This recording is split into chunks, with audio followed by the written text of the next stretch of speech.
Hi, my name is Lynn Moat. I am senior pastor at Brookhaven First United Methodist Church, and I am Susan Hood, and I'm the associate pastor at Brookhaven First United Methodist Church. Yes, and we're here today because the church is about to enter into one of the church seasons that we celebrate. It's the season of Lent. Lent is a 40-day journey. It's 40 days plus Sundays. Sundays are little Easters, and so we don't count them in the 40 days. But 40 days beginning with Ash Wednesday and going all the way to Holy Week, where we will observe a Maundy Thursday communion and Good Friday services, and then, of course, the big day, which is Easter Sunday. So as we go into this season of Lent, our goal at First Methodist in Brookhaven is to get to know Jesus better. We don't want to just happen upon the cross and resurrection and not really know the significance and know more about who this Jesus is that was crucified and risen, the Jesus event that really set all of history. And so what we're going to be doing during these 40 days, these weeks leading up to Easter, is we're going to be getting to know Jesus by using the I am statements. I am statements.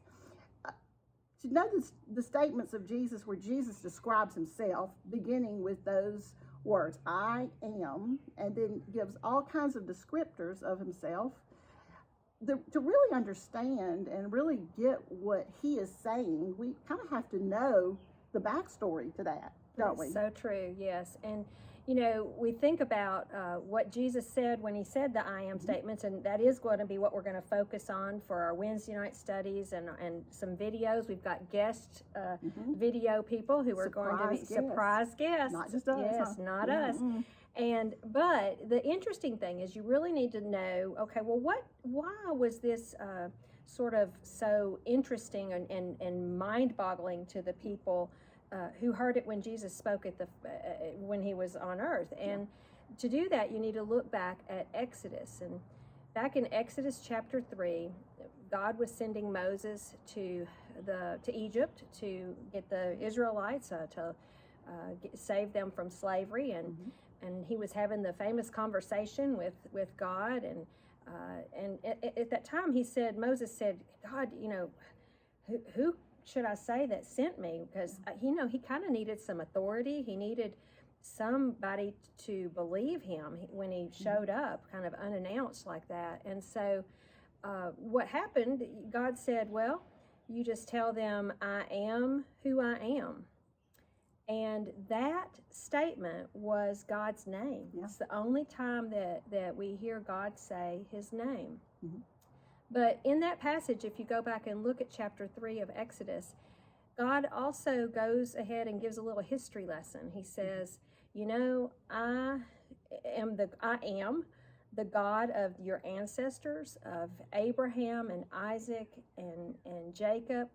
I'm also the God of your future. I'm your God of your present as well, of course, but I'm the God of your future. And in verse 15, he says, referring to I am, he says, this is my name forever, and this my title for all generations.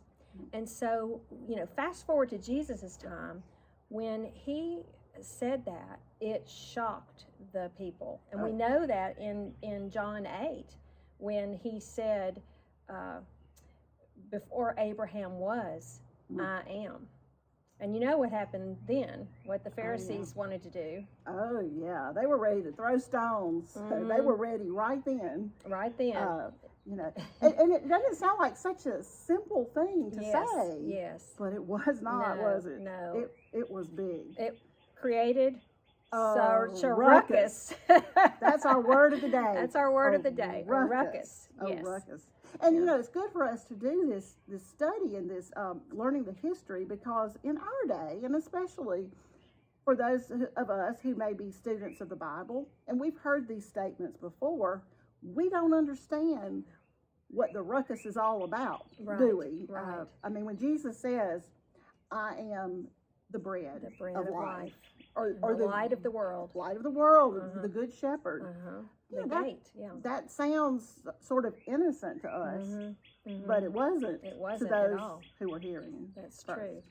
Because, Jesus used very common, understandable concepts, things that they would understand what that was. But what he was, in fact, doing was using something that they would understand, but helping people to understand how they then relate to God and how God in turn relates to them. Yes. So yes. It's a fantastic thing for us to be studying during Lent.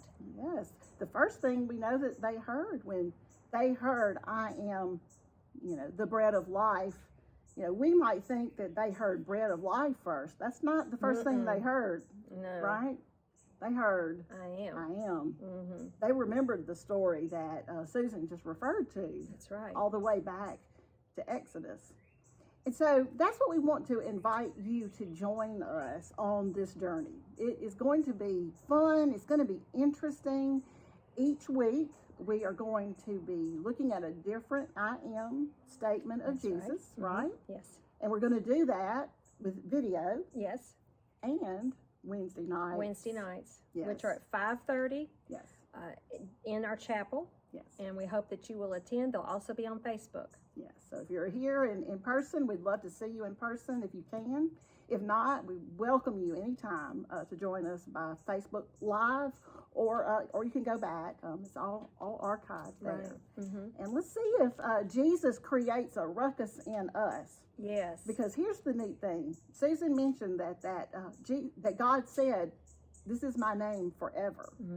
So in the day of Jesus, Jesus is saying, "I am," and the people are hearing God.